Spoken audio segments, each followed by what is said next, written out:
Buenos días, estimada estudiante. Hoy vamos a hablar acerca de la historia de la enfermería y los aportes de la profesión. Dentro de la historia de la enfermería tenemos que la enfermería nace de la necesidad de cuidar. El término de enfermería proviene del latín infirmitas, que significa enfermedad. Y tenemos que tener claro que no nos limitamos solo a cuidar a los enfermos. Señora Rosa.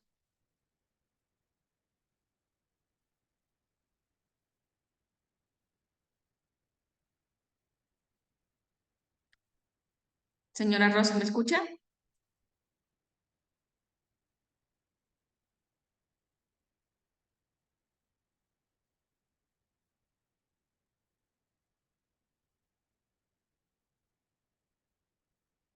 Señora Rosa, sigamos. Entonces, como habíamos estado hablando, tenemos que enfermería nace de la necesidad de cuidar y que no solo nos vamos a limitar a cuidar enfermos, sino también que está la prevención de la enfermedad en todas las personas, ¿ya?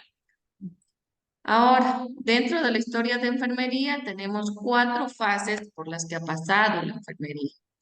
La primera fase, que es la tribal doméstica. La segunda fase, que es la religiosa vocacional. La tercera fase, la preprofesional técnica. Y la cuarta fase, en la que ya nos encontramos en la actualidad, que es la profesional, ¿sí? Dentro de la fase primera, que era la tribal doméstica, que en la edad antigua, esto lo hacían como una sociedad primitiva. Esto del cuidado estaba a cargo de las mujeres. Ellas se encargaban del abrigo, de la alimentación, de la higiene, tenían el cuidado de gestantes, partos.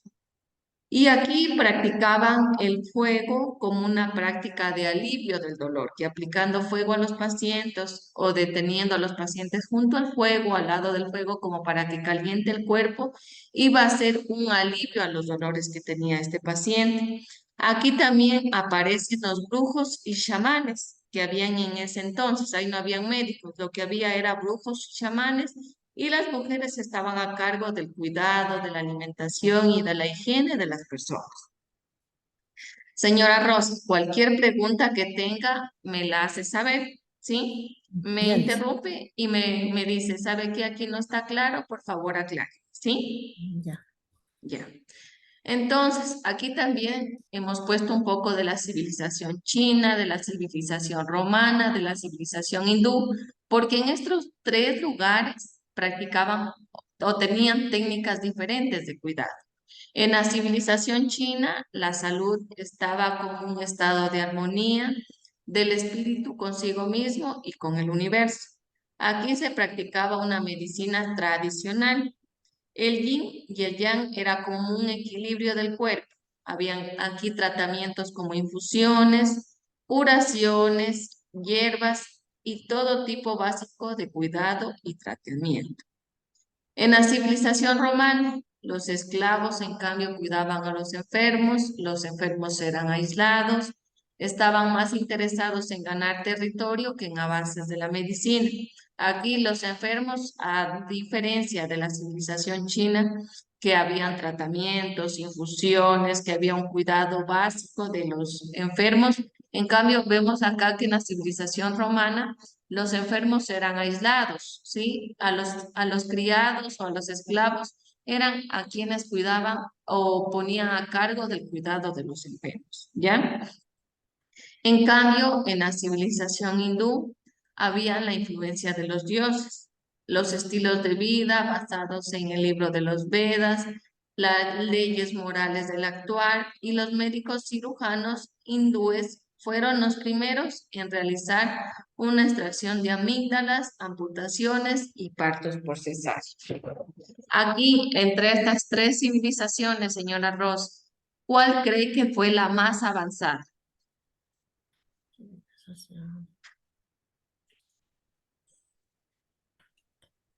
En la antigüedad o ahora que estamos, Ya, no, no, pero dentro de las tres civilizaciones de la que hablé, de la china, de la ah, romana y de la hindú, de estas tres, ¿cuál cree que en ese entonces era la más avanzada?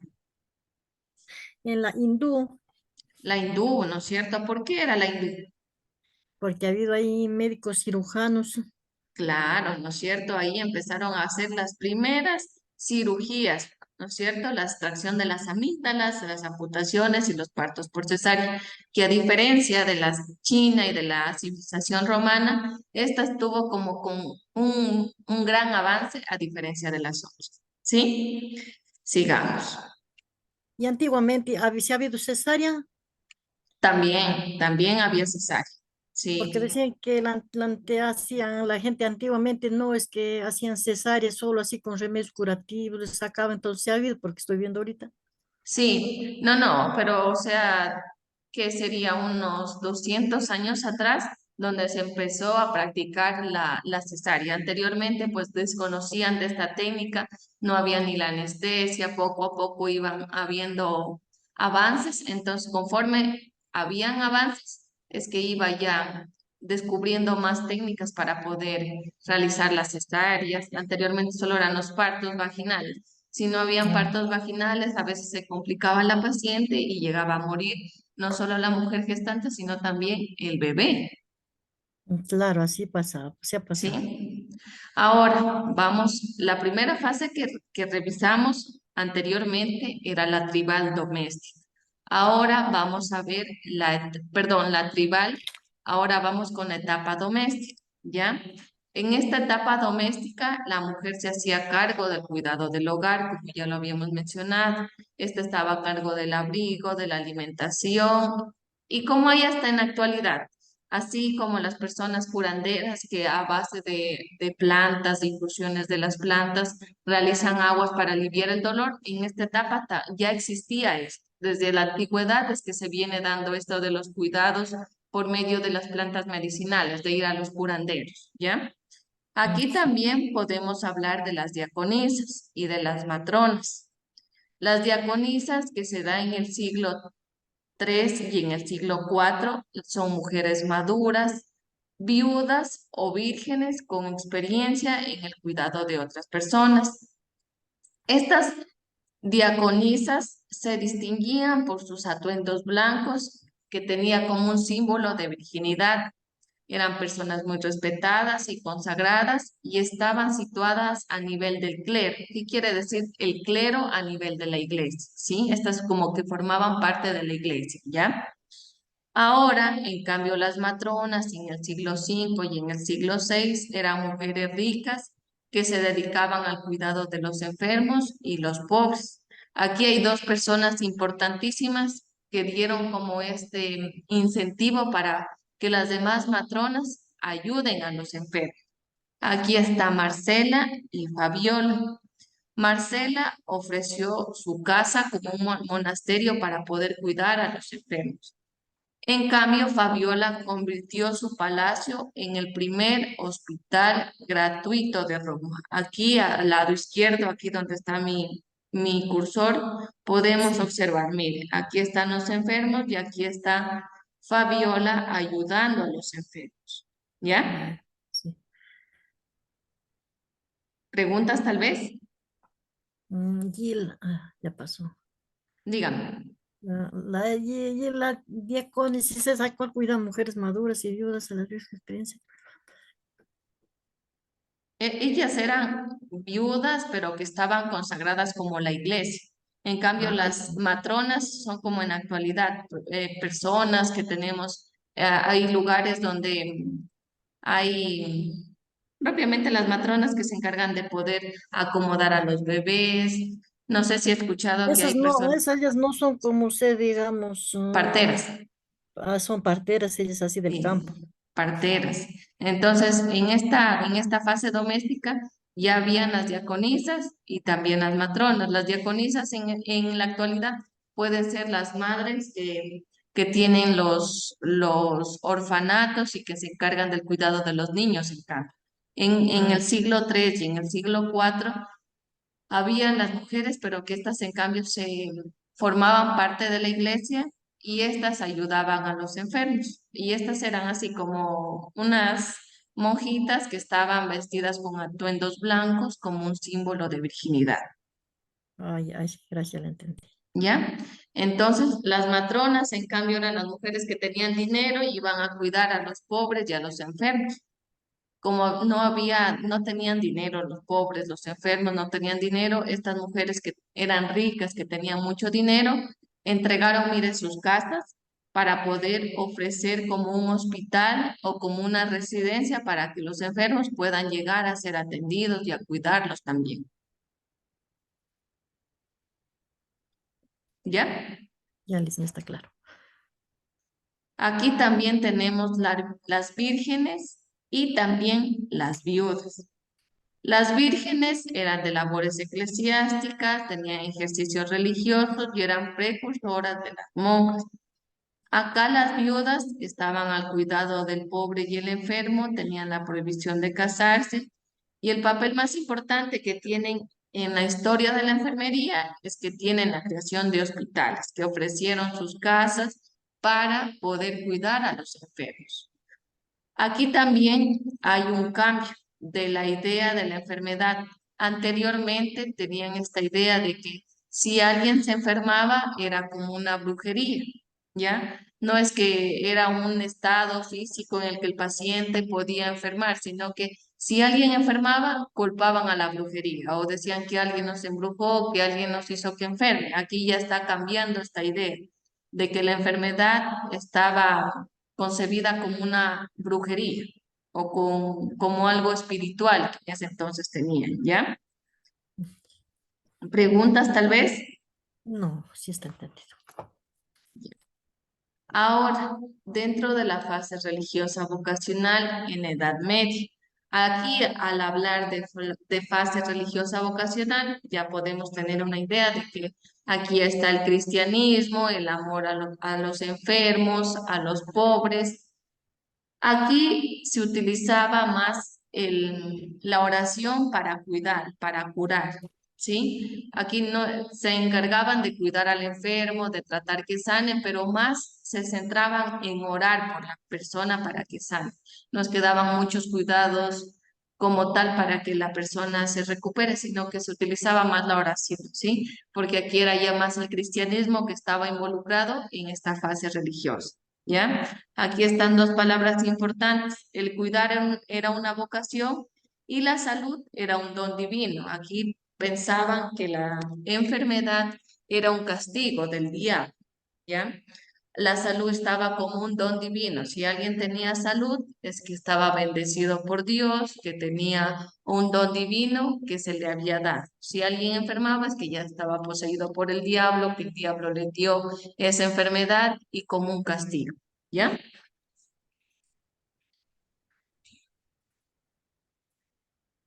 Aquí tenemos órdenes medicantes y órdenes militares de caballeros hospitalarios.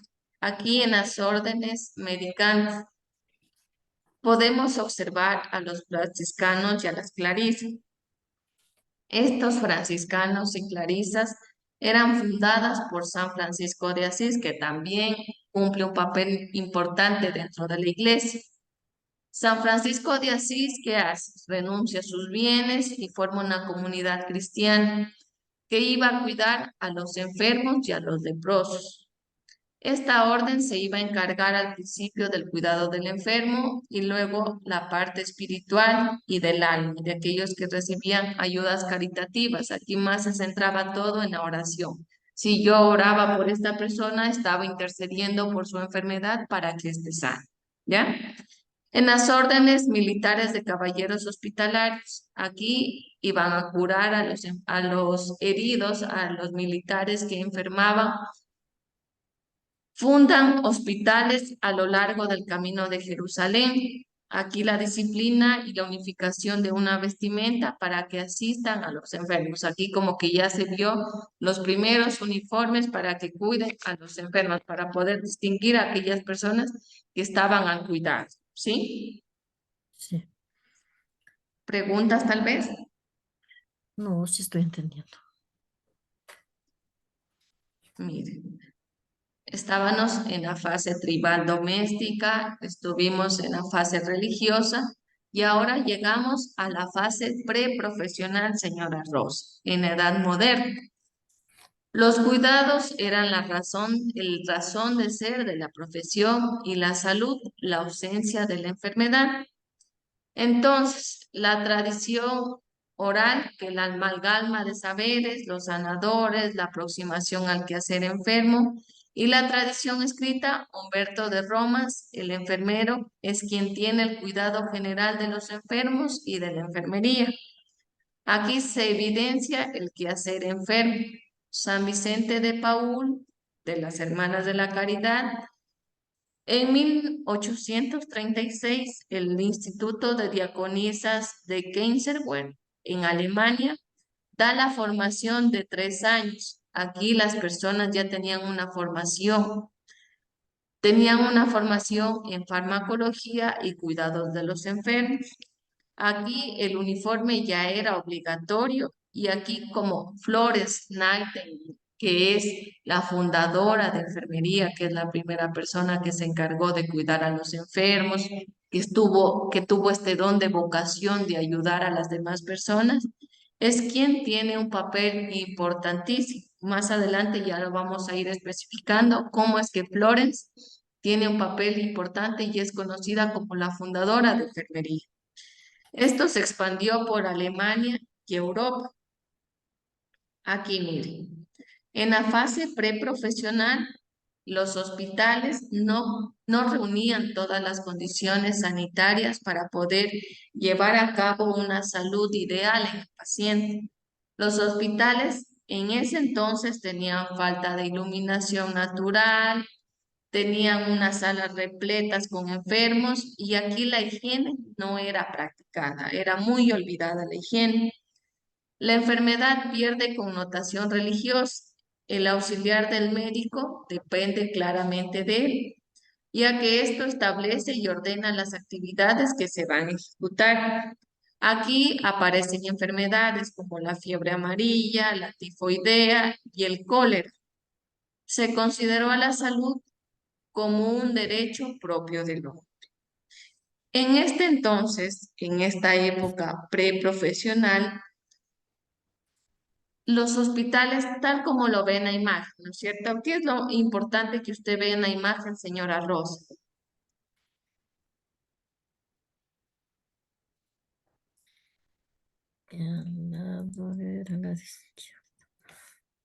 Al lado izquierdo, delante del médico, está un enfermo, solo es mesita que está ahí. Ya, pero mire, estas eran unas salas grandes, habían cantidad de enfermos. Aquí no sabíamos nosotros qué paciente tenía una fiebre amarilla, qué paciente tenía una tifoidea. Imagínese tener tantos pacientes. Imagínate que en el lado derecho eran los pacientes con tifoidea y al frente tenían pacientes con una gripe, por así decirlo. Al estar en esta sala y con tantos enfermos al lado, iba a ocasionar que se contagien unos de otros de la misma enfermedad.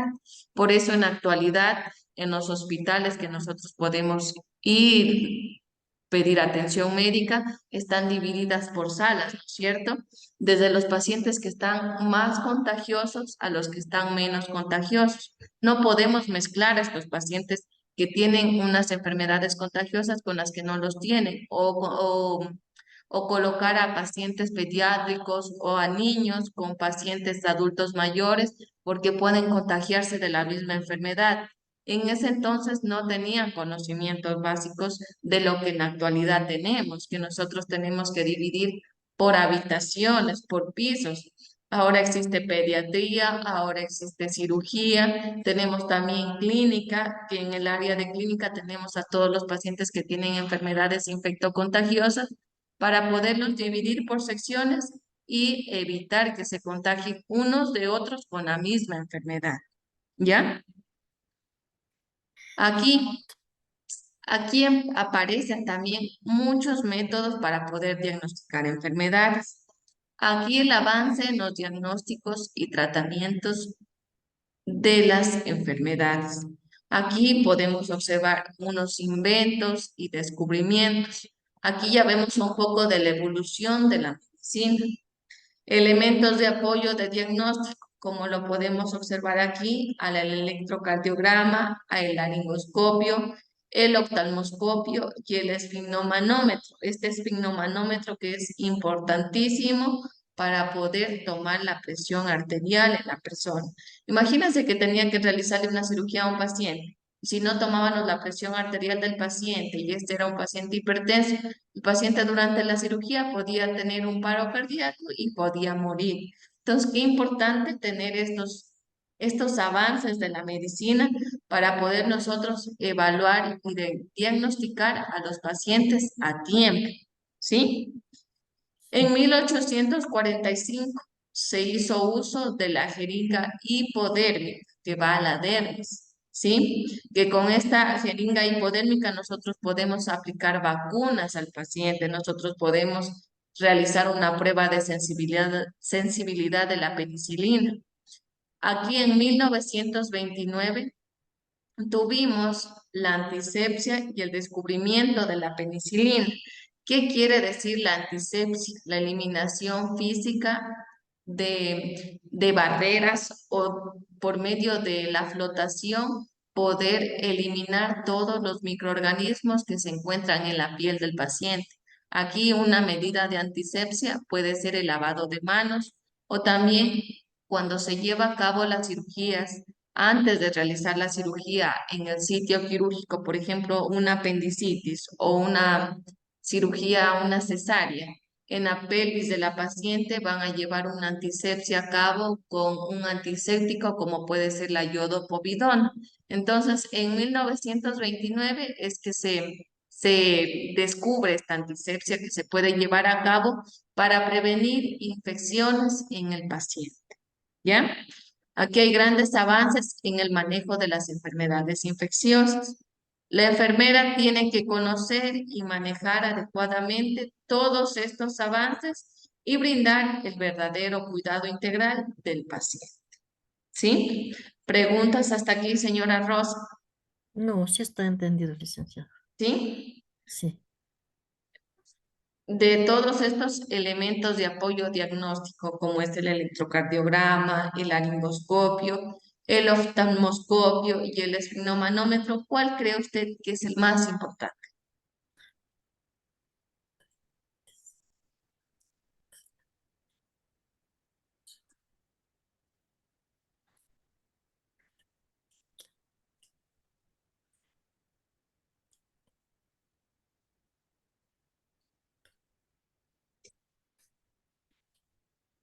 Señora Rosa. A ver, ¿Sí sabe cuál es el electrocardiograma? sí, estaba confundida. Sí, ¿para qué servía ese? El electrocardiograma se lo aplica en el abdomen del paciente y vamos a evaluar la función cardíaca que este tiene para Ese es ver. para cuando ponen para hacer la cesárea.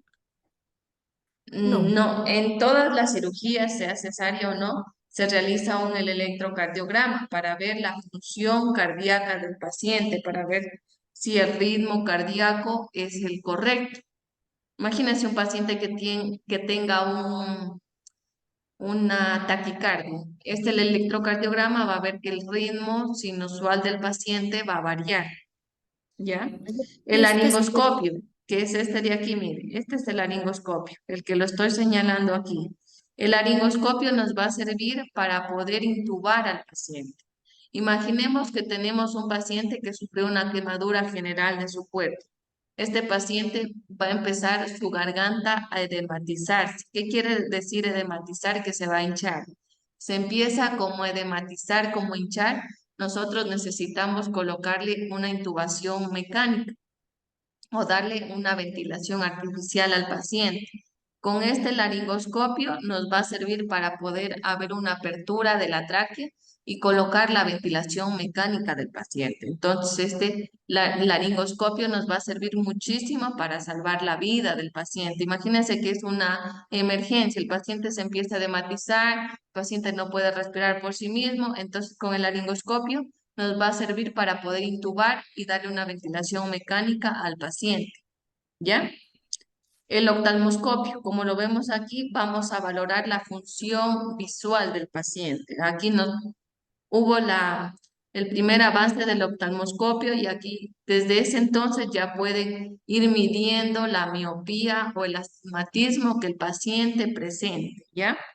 Y el esfigmomanómetro, como lo habíamos comentado anteriormente, este nos va a servir para tomar la presión arterial en el paciente, ¿sí? Para poder ver los milímetros de mercurio del paciente, para ver su presión sistólica y la diastólica. ¿Usted sabe, señora Rosa, cuánto es la presión normal de una persona adulta? ¿El valor de una presión normal? No, Lice. El valor normal de una persona va a ser de 120/80, 120 milímetros de mercurio de la presión sistólica y 80 milímetros de mercurio de la presión diastólica. Ya A eso ver, lo vamos a ver más adelante, que también ya, vamos a ver una clase de signos vitales. ya, ¿Ya? Lice. Listo, sigamos. Cualquier pregunta que tenga, término que no conozca, dígamelo nomás, Rosa, ¿sí? ¿Y, Con y cuál confianza. es, y cuál es la importante que estaba usted diciendo? La más ¿Cuál es el importante. más importante? Yo Personalmente, pienso que es esa que dice usted, esa que lee la laringoscopia. ¿ya? ¿Ese usted cree que es el más importante?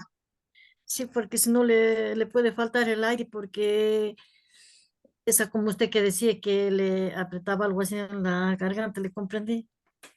¿Ya?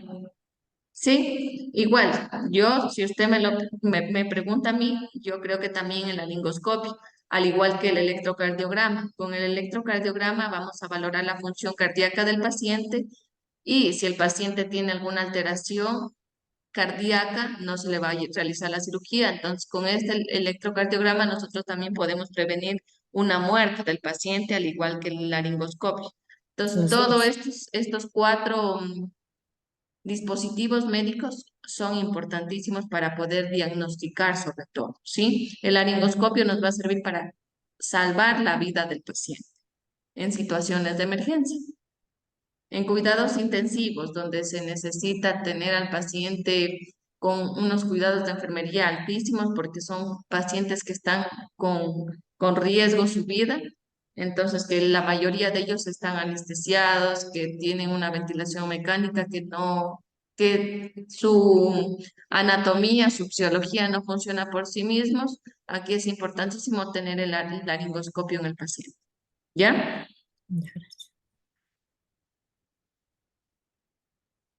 Entonces, aquí miren, ya con la participación de Florence Nightingale, se crea ya un hospital contemporáneo. La Academia Francesa de las Ciencias en 1783 recomendó la construcción de hospitales según el sistema de pabellones. Miren aquí, las camas ya están separadas, ya no vemos tantas camas como lo vimos en la imagen anterior. Mire, aquí ya tienen 4 camitas por habitación y todas separadas, todas con sus monitores, cada una con iluminación, con sus camillas, que estas son movibles o articuladas, que van a permitir que el paciente también tenga sus cambios de posición, como que todo ya está más sofisticado para que el paciente tenga todas las facilidades para poner toda la recuperación del paciente en manos del médico, ¿no es cierto?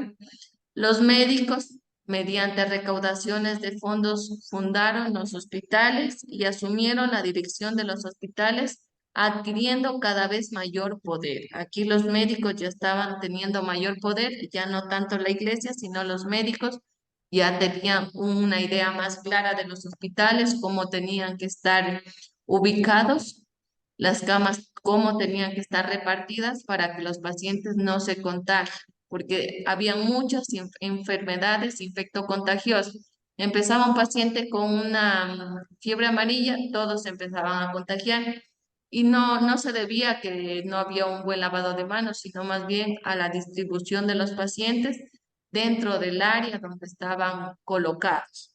Como lo vemos en la actualidad, ahora aquí en esta imagen, miren, todo está como más higiénico para el paciente. ¿Sí? Sí. Aquí podemos hacer como un resumen, aquí hemos hecho de las innovaciones del hospital. Aquí hay la introducción de medidas de higiene, medidas de asepsia y de antisepsia. Aquí es importantísimo tener claro dos conceptos, la asepsia y la antisepsia. La asepsia se lleva a cabo a todo el mobiliario médico, por ejemplo, al instrumental médico, a las pinzas. Aquí miren, aquí tenemos un quirófano. Todas estas superficies tenemos que llevar a cabo asepsia. ¿Por qué?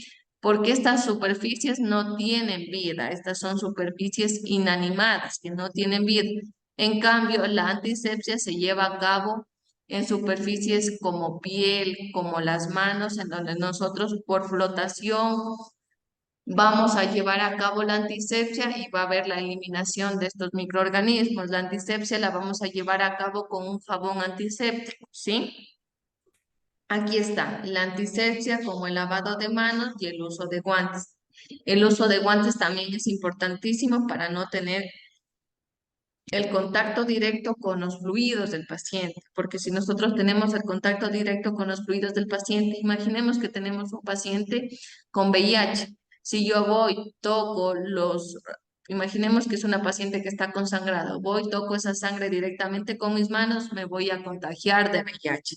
¿Qué voy a utilizar? Los guantes de manejo. Si yo deseo doble guante para tener más cuidado y tener más precaución al momento de manejar a estos pacientes, que nos pueden contagiar de su enfermedad, ¿ya? Aquí también hay la calefacción y los sistemas de fontanería, sistemas de agua, salas de autopsias, quirófanos y laboratorio de análisis clínico, las nuevas técnicas instrumentales que evitaron las muertes por hemorragia. Aquí dentro del instrumental quirúrgico nosotros tenemos unas pinzas que van a producir la hemostasia. ¿Qué es la hemostasia? Vamos a detener el sangrado del paciente. Entonces, con el instrumental de hemostasia se iba a evitar la hemorragia y por ende se iba a evitar una muerte del paciente. Aquí también podemos ver una innovación o un avance como es la transfusión sanguínea. Imaginemos una paciente que tiene demasiado sangrado, una paciente posparto que tuvo una hemorragia.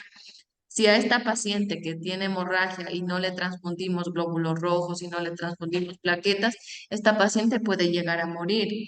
Entonces aquí un avance importante está la transfusión sanguínea, ¿ya? Aquí también comienza la función curativa, el desarrollo de las ciencias aplicada a la física y química y la aparición de técnicas de diagnósticos y tratamientos. Aquí podemos también ver los exámenes de laboratorio que iban a permitir saber el estado fisiológico del paciente, saber si esa paciente tenía una anemia, saber si esa paciente estaba con sus plaquetas normales, sus tiempos de coagulación normal para llevar a cabo una cirugía en esa paciente. ¿Sí? Pregunta, señora Rosa. No, sí está entendido. Preguntará nomás, no se preocupe. Entonces aquí tenemos una pequeña bibliografía de Florence Nightingale. Ella nace el 12 de mayo de 1820. Es una historia muy importante porque se dice que Flores nació en una familia acomodada, ¿ya? Ella era de una buena familia, que tenía dinero, que la familia de ella, los padres de Flores, la metieron a estudiar varios idiomas, tuvo una buena formación en matemáticas, en física. Los padres querían que ella no tenga una buena educación y que no se dedique a esto de ayudar a los enfermos, porque si se acuerda de la historia de enfermería, había las mujeres que estaban en casa, que se dedicaban al cuidado de los enfermos, eran personas pobres. Entonces, como Florence pertenecía a una familia rica, adinerada, ellos no querían que se dedique al cuidado de los enfermos. Anunció a su familia su decisión de dedicarse a la enfermería a partir de 1844. A pesar de que la familia se opuso a que ella se dedique a la enfermería, ella tenía que estar destinada a casarse según las creencias de su familia, pero ella no quiso casarse, quiso dedicarse al cuidado de los enfermos. Su función era instruir a las mujeres del siglo XIX en Francia, Italia, Suiza, Grecia y Egipto. El 22 de agosto de 1853 anunció o asumió el cargo de superintendente en el Instituto para el Cuidado de Señoras Enfermas y es denominada la Dama de la Lámpara. ¿Por qué es denominada la Dama de la Lámpara? Porque ella durante las noches, para evitar interrumpir el sueño del paciente, iba con su lamparita. Ahora en la actualidad tenemos las lámparas de pila, pero ya en ese entonces tenía como una lamparita en forma de copita que iba con, como un mechero, iba alumbrando e iba viendo a los pacientes, a ver si los pacientes se sentían bien. Durante las noches ella hacía sus visitas nocturnas. Mientras los pacientes descansaban, ella iba viendo a los pacientes que nadie esté adoleciendo algo. Si alguien tenía dolor, ella iba y ayudaba a ese paciente. Cuando Flores quiere dedicarse a esto de la enfermería, hay una historia y dice que ella tuvo un paseo, como era de una familia acomodada, tenía un paseo a Grecia. Mientras ella iba en este paseo a Grecia, enfermó, tuvo que ir al hospital y mientras ella estuvo internada, ya se dio cuenta de toda la situación precaria que tenían los hospitales. Y ahí es cuando más ella se decide a estudiar esto de la enfermería, a dedicarse al cuidado del paciente, porque ella ya enfermó, estuvo en el hospital, vivió la situación de los demás pacientes, entonces desde ahí como que ella dijo, no, yo tengo esta necesidad de ayudar a las demás personas y ahí se dedicó a seguir ayudando a ellas. ¿Sí? Pregunta, señora Rosa. No, sí comprendí que ella se ha dedicado, ¿por qué se ha dedicado a estudiar? Sí, entonces ella es la madre de la enfermería, por así decirlo.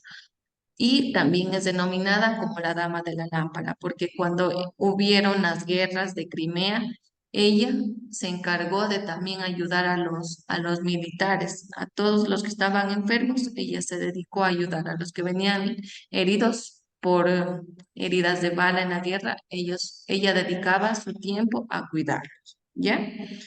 Aquí tenemos un diagrama de causas de mortalidad o como un diagrama de Rosa que se conoce comúnmente. Miren que como Flores tenía conocimientos de matemática, de física, también ella empezó a aplicar un poco de la estadística.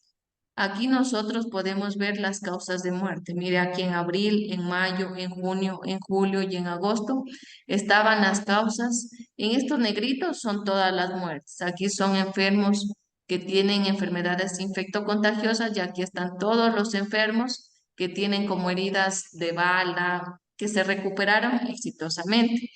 Entonces ella empezó a hacer como este diagrama. Empezó ya desde entonces, desde 1856, a aplicar las estadísticas para ver si ella cambiando todas estas medidas de seguridad, de higiene en el paciente, si aplicando esto iba a disminuir las causas de los enfermos. Y miren que aquí nosotros observa el cursor donde estoy yo. Sí, licenciado, sí.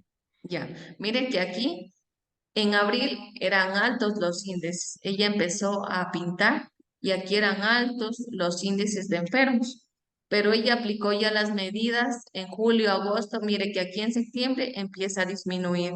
En octubre disminuyó más. En noviembre todavía empezó a tener un pico más elevado. En diciembre bajó. En junio bajó. Perdón, en enero bajó. En febrero bajó. Y en marzo ya era todo más pequeño. Pero esto cambió a partir de todo lo que reformó, de la iluminación, de la distribución de los enfermos. Incluso ella, cuando los enfermos de la guerra llegaban, ella dijo, no, no podemos dejar que los enfermos que vienen de la guerra con esa ropa sucia ingresen al hospital con esa ropa.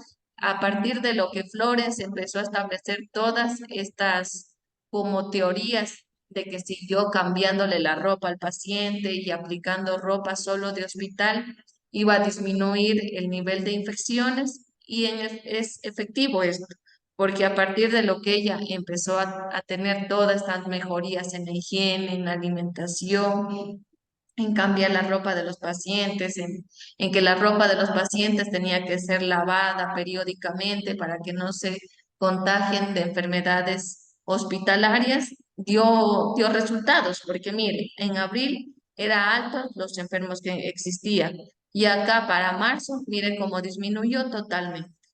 Entonces, Listo. desde ahí, aplicando las estadísticas y ella aplicando este diagrama de causas de mortalidad, es que lo llevó a cabo y entregó a los militares, a los médicos, que ellos no querían hacerle caso a una mujer, que era enfermera, que según ellos menospreciaban el trabajo que ella hacía.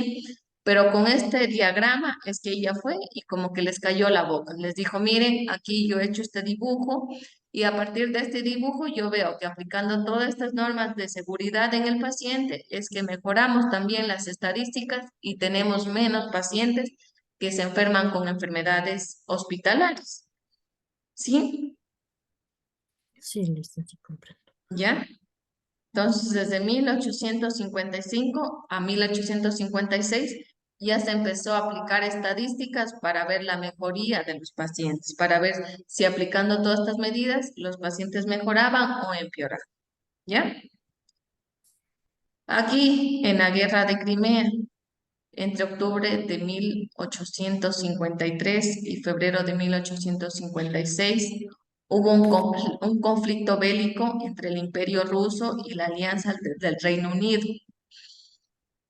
Aquí el Imperio Otomano y el Reino de Piamonte y Cerdeña.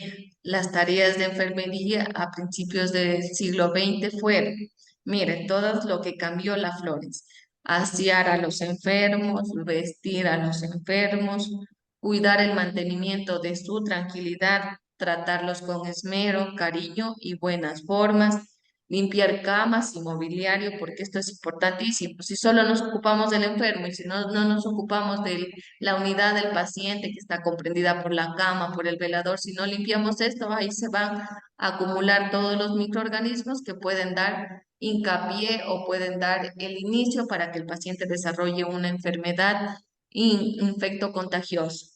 Administrar las comidas correctamente y en función de las órdenes recibidas de sus superiores, de los médicos, ayudar a los enfermos en sus movimientos, en los desplazamientos a los baños, al dormitorio, etc. Imagínense que teníamos un paciente adulto mayor. Si este paciente adulto mayor tenía un déficit en su movilidad, se necesitaba muletas para poderse movilizar, y si no tenía las muletas, al trasladarse al baño podría sufrir una caída y producto de esta caída podría causar la muerte. Entonces, Flores estuvo observando todo el entorno del paciente. Entonces, aquí también ella propone la necesidad de ayudar a los enfermos en el movimiento, en acompañarlos al baño, en acompañarlos durante la movilidad en el dormitorio y de dar parte a las novedades. Aquí, como en la actualidad llevamos a cabo los reportes de enfermería, en los reportes de enfermería, ¿qué vamos a dar a conocer al médico?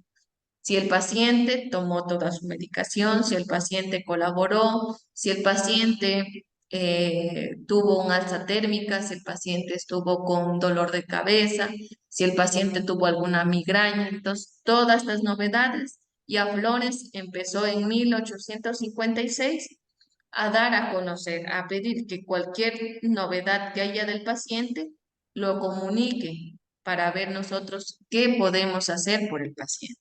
¿Ya? Y acá en la última fase, que es la fase profesional científica, aquí ya propiamente se habla de la enfermería en sí, que ya es reconocida como una profesión, que ya no es un cuidado que todas las mujeres tienen que darles a los enfermos, sino que ya es una profesión. En 1859, las notas sobre enfermería de Flores Nightingale. En 1860 ya se funda una escuela para la formación de enfermeras. En 1899 ya hay el Consejo Internacional de Enfermería. En 1855, Virginia Henderson, que también es una teórica de enfermería, da a conocer las 14 necesidades básicas de una persona. Aquí hay modelos y teorías de enfermería, autocuidado, psicodinamia y adaptación. Aquí hay organizaciones como el NANDA, NIC y NOC, que estas están estandarizadas para el cuidado de la persona.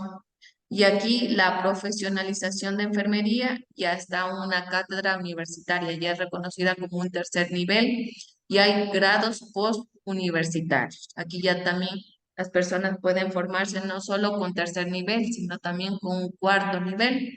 Y la salud es un completo estado de bienestar del paciente, no solo físico, sino también psicológico de la persona. No es que solo me duele la cabeza y eso yo lo voy a estar designando como una enfermedad, sino también se trata las enfermedades psicológicas que puede tener la persona. ¿Y las Aquí, psicológicas cómo se puede tratar, licenciada? perdón. Las psicológicas, ¿cómo se les puede tratar?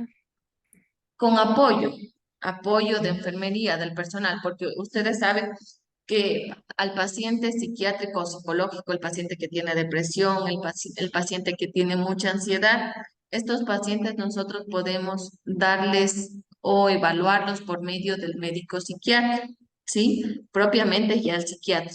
Entonces nosotros tenemos que hacer el acompañamiento, no solo encargarnos de ir, visitar al paciente, administrar la medicación, sino también de mantener una conversación amena con el paciente, de preguntarle cómo está, cómo ha mejorado, ir con una sonrisa en la cara, los que vamos a ir a tratarlo al paciente, e ir ahí fruncidos, porque si vamos fruncidos, el paciente no nos va a querer contar nada, pero si nosotros vamos de una manera amena, de una manera cordial a visitarlo al paciente, el paciente nos puede contar todas las necesidades que tiene. Y a veces no solo es necesario o no es importante que hagamos algo por el paciente, sino con escucharlo al paciente, el paciente ya desahoga todas sus penas y con solo escuchar, nosotros ya estamos haciendo un bien al paciente. ¿Ya? Ya. Aquí, la unificación de los estudios de enfermería tuvo varios efectos positivos. La unificación de todos los profesionales del cuidado en una sola carrera.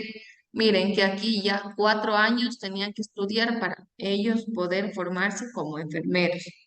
Y hay una vinculación a facultades de medicina, aumento de la competencia técnica. Ya no es solo un valor vocacional, que yo solo quiero dedicarme al cuidado de las personas, sino que no solo tiene que ser vocacional, sino también tener conocimientos científicos, ¿ya? La progresión hacia una educación laica y mixta, obligación de impartir unos contenidos teóricos prácticos determinados y la opción de ampliar los estudios por medio de la especialización. Más adelante vamos a ver que la enfermería no solo se va a encargar de enfermería, sino que nosotros podemos especializarnos. Si a usted le gusta los niños, puede especializarse en una enfermería pediátrica. Si a usted le Pues a mí gusta me gustan solo instrumentar, los pequeñitos, por eso yo ese quería preguntarle que eso, que seguía algún otro aparte o ahí se seguía nomás esta carrera y si cogía esa profesión para los cuidados de los pequeñitos, ¿no? ya, usted se tiene que graduar y luego de haberse graduado va a seguir una maestría. Esa es la especialización, la maestría. Si usted quiere cuidados intensivos, puede seguir cuidados intensivos. Si usted quiere emergencia, emergencia. Si usted quiere cuidados paliativos, si usted quiere ginecología, pediatría, pero eso lo hace después de culminar el tercer nivel para seguir el cuarto nivel, la maestría. Ah, ya. ¿Ya? ¿Preguntas hasta aquí, señora Rosa? No, sí está entendido la clase, ya les graba enseguida. Sí, aquí ya la estoy grabando.